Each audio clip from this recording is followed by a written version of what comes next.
Episode of Jay Leno's Garage, the car we're featuring today, 2024 Tesla Model 3. We got the Chief of Design and Chief Engineer, Lars and Franz. Come on in, guys.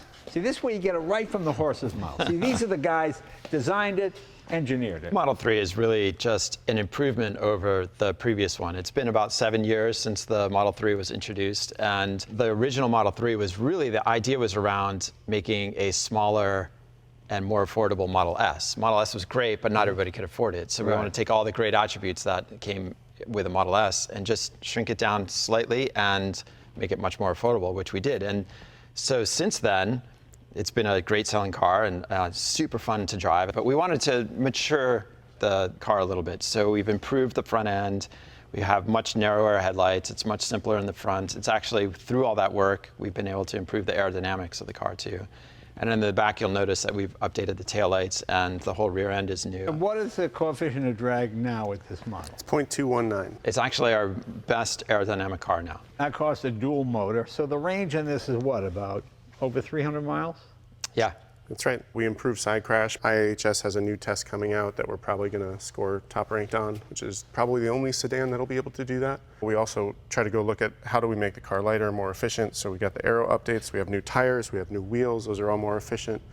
We added a full new interior, which we haven't even talked about, which has new screens, ventilated seats, and a bunch of other features. But we also made it ride better, and it's much quieter inside, and more cabin isolation. In our rear-wheel drive vehicles, we have lithium iron phosphate batteries. Those go up to 100% every day, all day. In our long-range vehicles, like the dual motor, we do have nickel-based batteries, and then we'll say somewhere in between 80 and 90%, depending on the charge. And then, of course, you can go supercharge it full when you're on a road trip. Over the years, we've gotten pretty good at even our standard nickel batteries. They only lose 5-6% after 10 years. Yeah. We're always looking at how Wheels we and take tires, the really. wheel design and just get a little bit more efficiency out of it, because believe it or not, the wheel design can have a big impact in overall range. So we can gain a couple miles of range just by the way that we design it. Is this a new color?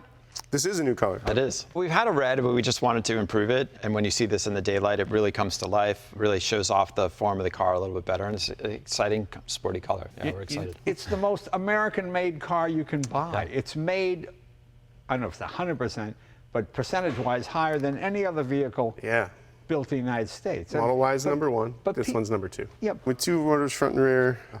340, 680, 395, I think, 395 horsepower. 395, it's about 400 horsepower. Yeah, it's a pretty quick car. Okay. All right, cool. And it's less than $40,000? That's right.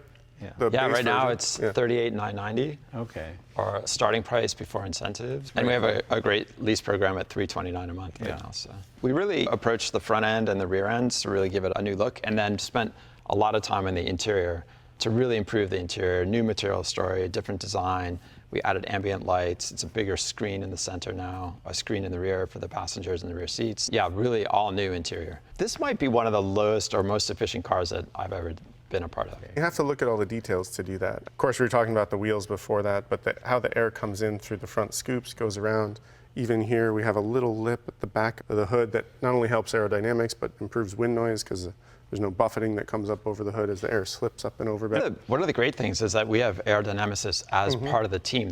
They sit right next to the designers. They're working on this program with us as if they were designers as well. So they're using their craft and helping us come up with the overall design. And they're always, a lot of these guys come from the Formula One world, where they're really just concerned about downforce. So now they're figuring out lift balance, downforce, and efficiency, drag efficiency. And so it's a good challenge for them. And we all get together on a daily, hourly basis and just work through the ideas. So this has liquid-cooled batteries. So where does the cooling enter for the batteries? It actually comes in down here in the same spot. There's a little vent right below the fascia almost here. like a traditional radiator. Yeah, and we have active grill shutters there that can open and close. Oh, they open and close? Yeah. So depending on how much cooling we need, if we want more aerodynamic situation, we'll close them up. If we need more cooling, we'll open them. What do you use for coolant? Do you use a non-water glycol mix? Yeah, basically it's just standard automotive non-glycol coolant. The same coolant goes into the battery system that's shared with the motors. And then we have our super manifold up front, which can, with an octo valve on it, 8 different ports that go through one valve, and we can move the coolant to any of those places. With the heat pump that's in this car, we get really good low range efficiency because we're able to take heat from wherever it is, whether it's in the drive units, and put it to where we need it, whether it's the battery or the cabin, and that's what that octo valve does. Yeah, is really I getting the was right reading places. about that. Is really fascinating because that's a real engineering thing. The heat Yeah. pump. It's a whole different way of going about it. Yeah. Can you explain a little bit for people who don't quite understand Sure. what a Like heat a lot pump of is? people, when they hear heat pump, they might think we're pumping heat and the car will only get hot. But the heat pump is meant to both cool and heat the vehicle, and it interlinks the systems of the powertrain, so the battery and the drive units, to also the cabin. And it does that by pumping heat from wherever it is to where it needs to be. So if you want to cool something down, you can actually think of that as taking heat out of somewhere. Right. And the cool thing about our heat pump is, and a lot of heat pumps don't work really well in cold temperatures because they need some heat to start moving around before they can really function efficiently. But we actually have a 12 kilowatt compressor in there, and that in and of itself creates heat when it's moving. And so we use that compressor's heat to self-start itself in cold temperatures and get even that heat moving at minus 30, minus 40 degrees. And that is unique to Tesla, isn't it? Yeah, a lot of other companies have used heat pumps, but they haven't figured out a way to integrate all those heating systems in an efficient way. So a lot of times they'll have a separate electric heater for the battery or for the cabin that wastes electricity and energy when you're using it. We really wanted to integrate that all into one, and that's where our heat pump is truly unique. Actually, our heating system works together, so we heat the seats, the steering wheel, and the cabin air. And with the automatic temperature selection, so you put 70 or 72, we'll find the right balance to keep you warm, whether it's the seats or the air. Yeah. Gotcha. And actually now in the new Model 3, we do that with cooling as well. This car now has ventilated front seats. When you have the air conditioning or the cooling on, you can do that as well. You can get this car for under 30 grand. Yeah, I guess that's true. And There's not that many $25,000 to $30,000 cars on the market, but if you live in certain states, this is one of them. Which is crazy. It's about efficiency. If you can get more efficiency, you can charge faster because you need less energy to go the distance. And then the less mass means the suspension can do better work, the drive dynamic is better, it's more spirited driving. So it's the old mass begets mass problem, right? this is my first time in a Model 3, so is this a new screen, the same screen? Yeah, so basically what we did was we took the original design and we really updated it.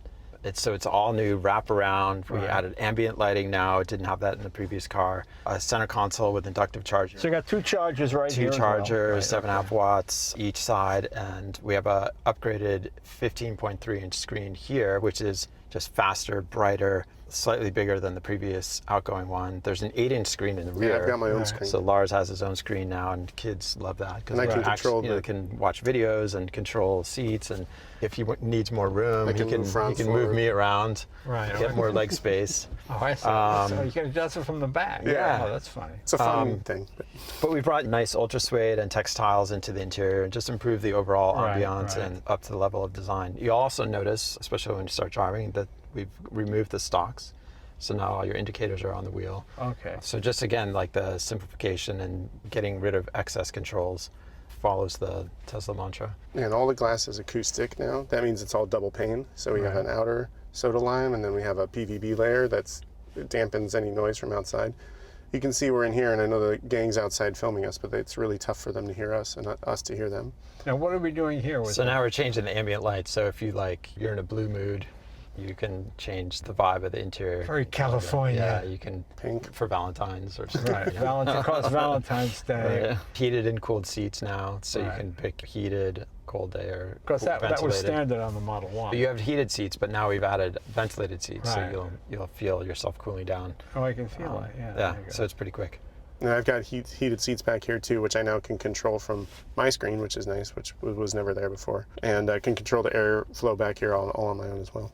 So even the basic model is pretty loaded, is what you're saying. Yeah, you get all this stuff. Yeah, Right. you get a ton of speakers. I think there's 17 speakers in this car. Great sound system.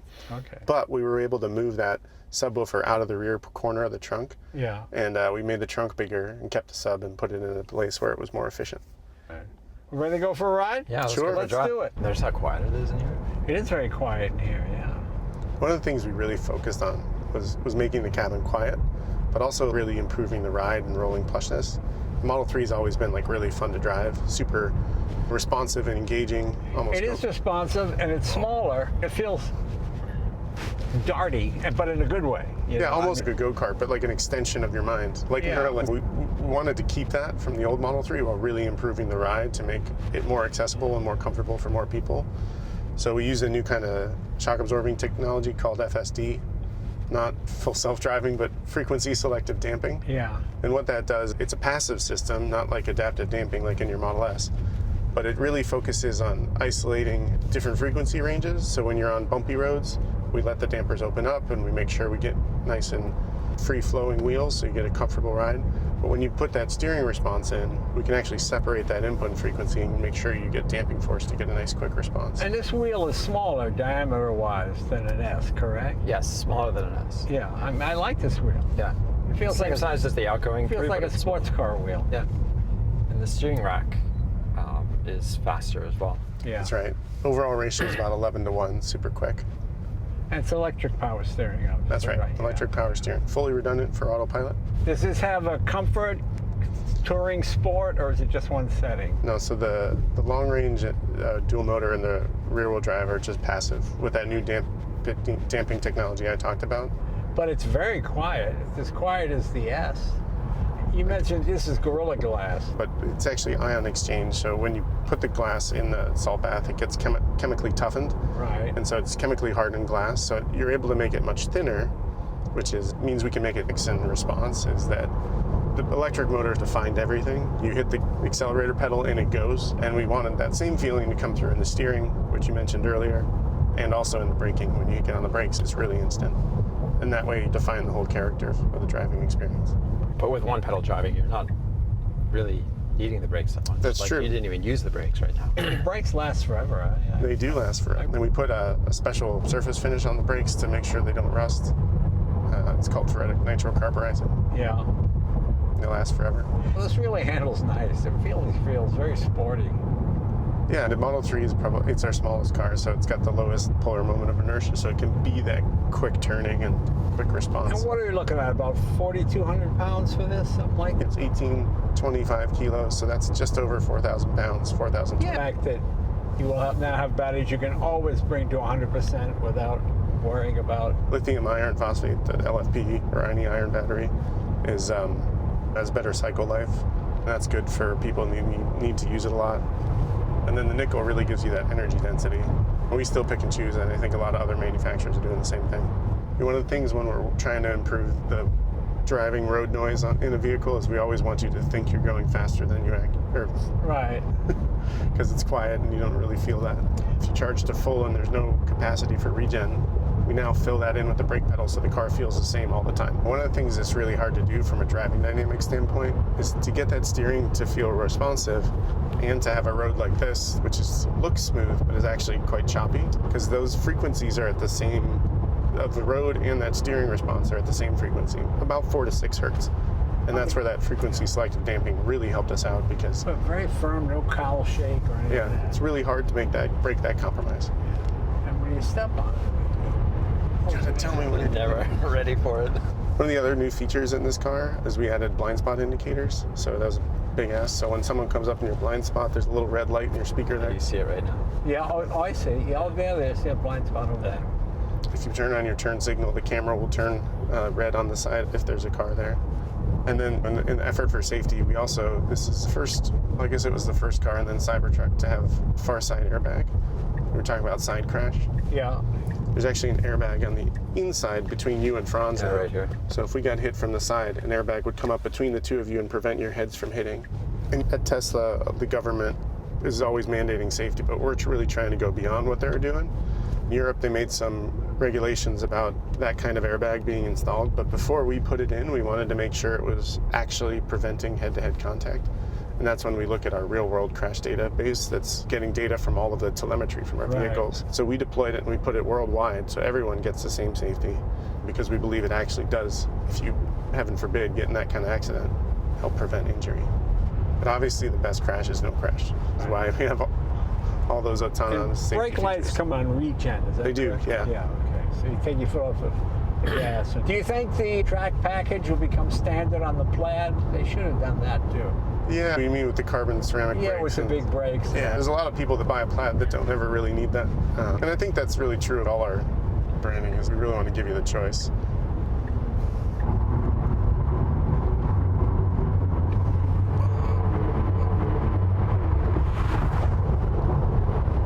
No drama at all. Yeah. Thanks for watching. I hope this like this little bit of Tesla technology, and we'll see you next week.